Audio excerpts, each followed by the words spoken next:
Momentum investing has been crushing the S&P 500 for decades, and now it can be easily accessed through ETFs like SPMO and MTUM. But why has it done so well? And is it possible that recent market changes have made it even more powerful than before? Or is its magical run about to come to a bitter end?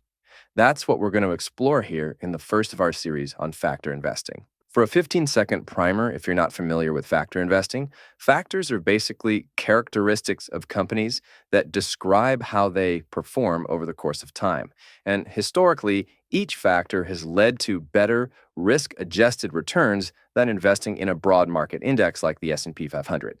None of them beat the market all the time, and they don't all beat it in the same way or in the same market environments. So this series will help unlock the power of factor investing for you, so you can decide if and how you might want to apply it toward your investments. What you're looking at here is the returns of 6 common factors over rolling 3-year periods going back 30 years. And this massive jumble kinda doesn't tell you much, except that these are all parts of the market, and overall market returns are still going to influence them. They all generally do well in good markets, and they all do poorly in bad markets. A more useful way to look at them is this, which is their 3-year returns relative to the MSCI USA. Now, the MSCI USA is just like the S&P 500. And so if something is at 810 on this chart, for example, it means that it's beaten the broad index by 10% per year over the last 3 years as at that point in time. One thing you'll notice is that most of these are over zero most of the time, meaning most of these beat the market most of the time. Some, like minimum volatility in light green, tend to beat it on more of a risk-adjusted basis than on an absolute basis, so like similar returns but lower volatility. And some, like value in orange, have been out of favor for a long time, but we'll get to those in other videos. This video is about momentum, and we're covering it first because it has been dominating the market lately. Actually, you can see here on the right that for the first time in the last 30 years at least, it's the only factor that has been working over the prior 3-year period. So, what is momentum investing and why has it worked so well lately? Well, the momentum factor is pretty much exactly what it sounds like. It's based on the idea that stocks that have performed well recently will continue to perform well. It's literally chasing performance. Each ETF determines what momentum is and how they'll invest in it slightly differently, and we'll do a deeper dive on the differences between the top momentum ETFs in the next video. So if you're interested in that, this would be a great time to hit the subscribe button. Okay, thank you for doing that. But for the purposes of this video, what you need to know is that all momentum ETFs are going to invest in some subset of the highest momentum companies, and momentum generally means whatever has been doing well lately. That means that they adjust over time at some preset periodic intervals like quarterly or annually based on a formula. So right now, when you look at a momentum ETF like SPMO, you can see that it's basically all AI-related semiconductor companies at the top. Not surprising, given what's been doing well in the market lately. But in September 2022, it looked completely different. The top holdings were all energy companies and conservative consumer staples after the September 2022 reconstruction. Since energy stocks had been going up a lot in the 6 months since Russia invaded Ukraine, and the stock market was selling off. So naturally, energy and conservative stocks had been doing the best. This is the key difference between momentum and, say, a NASDAQ or a growth ETF that would all be invested pretty similarly today. Momentum won't always lead you to be aggressive, growthy, and tech-heavy. It just is that way now. And that may be a good thing or a bad thing depending on what role you want it to play in your portfolio. If you want something that's always going to be high octane and always heavily exposed to the fastest growing areas of the market, meaning companies that are growing fast, not necessarily the stock prices, a NASDAQ or a growth ETF is probably going to be more consistently invested in those types of companies over time. If you want something that adjusts its exposure to try to capture different kinds of market environments, momentum is a better fit for that. No matter how badly tech and growth stocks do, tech and growth ETFs are still going to invest in them. Momentum ETFs will pivot. Now, Whether those pivots or adjustments will be successful or not is an open question. Sometimes they will, sometimes they won't. So, what matters if you're choosing between these types of options is what are you trying to achieve with your portfolio and what style of investment approach do you prefer as part of the mix to help you get there? Historically, momentum investing, as with all of the factors like value, low volatility, etc., has been successful at improving risk-adjusted returns over time versus the broad benchmark.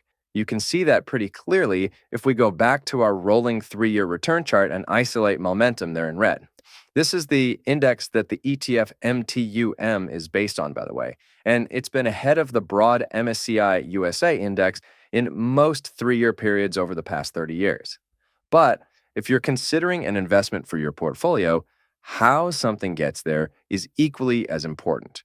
Momentum is not a low volatility strategy. If you're looking for that, might I suggest the factor called low volatility?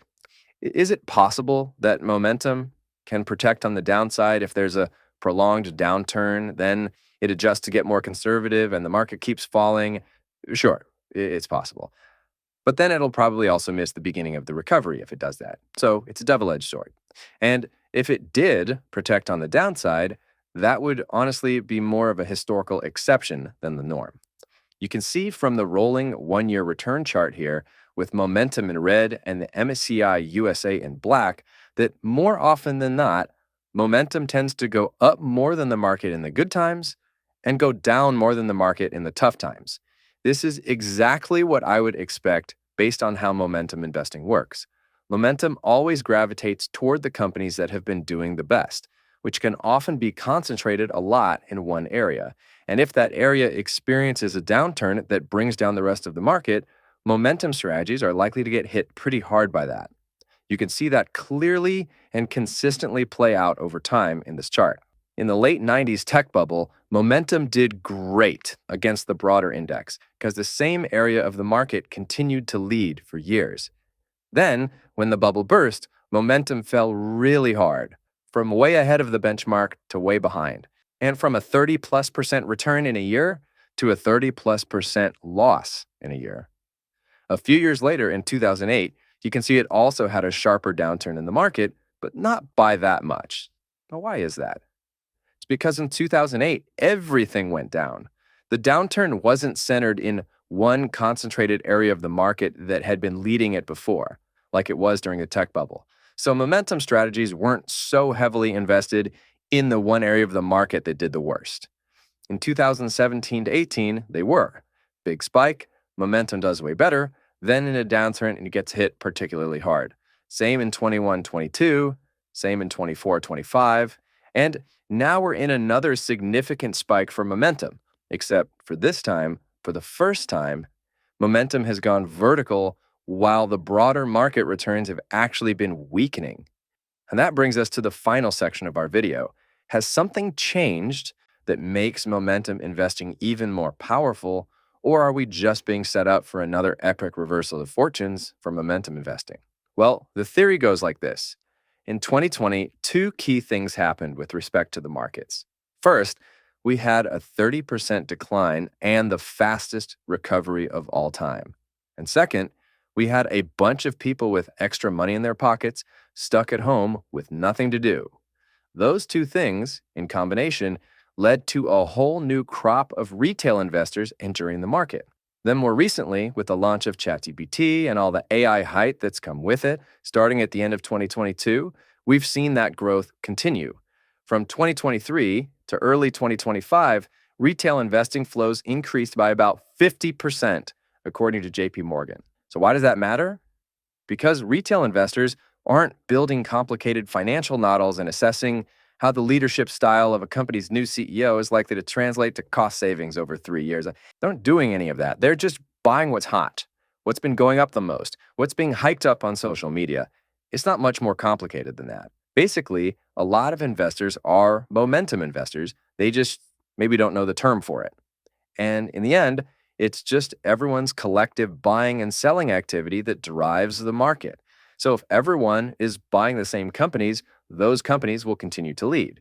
If everyone decides to buy a different subset of companies, those ones will begin to lead. Momentum strategies are systematically optimized to follow investing trends like that.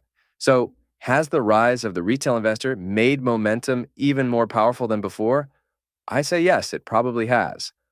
But does that mean that you can always expect outside returns like what we've seen recently, and it's not going to crash hard in the next downturn? No, I certainly would also not feel confident in saying that. In fact, while there are reasons to believe that momentum investing could continue to be successful over time, and maybe even more successful than it has been historically, we also have a setup right now that's closer to what we saw in the late 90s than we've had at any point since. And that was followed by a pretty rough period for momentum investing. So both can be true. And remember, retail investors aren't the only thing that drives the market, and they can switch their allegiances much faster than momentum strategies can reconstitute, since they only do that once in a while and on a regularly scheduled basis. As concentrated as momentum strategies are in tech, AI, and especially the semiconductor companies right now, they're highly vulnerable to anything that changes that thesis. Nothing leads the market forever. But the question for momentum strategies is, do the memory stocks and the AI trade generally gradually level off so momentum strategies can get more diversified before the next downturn? Or do they suddenly crash when everyone realizes that AI expectations have gotten way ahead of themselves? The short answer is, I don't know, but history tells us that it's usually the latter. And given the level of hype, concentration, and leverage in the market right now, along with a much larger crop of short term oriented retail investors, that would be my expectation this time too. That doesn't mean don't invest in momentum strategies. It just means that you should know the risk you're taking when you do, especially after a period like this one. You can see from this chart that momentum has had many short spurts of much better and much worse performance than the index, and I'd expect that to continue over time. In our next video, we'll dive into the differences between the top momentum ETFs, SPMO and MTUM, which you can see have had significantly different results over time, especially in the last few years. And then we'll continue with videos covering the other factors and key factor ETFs. So hit that subscribe button and stay tuned.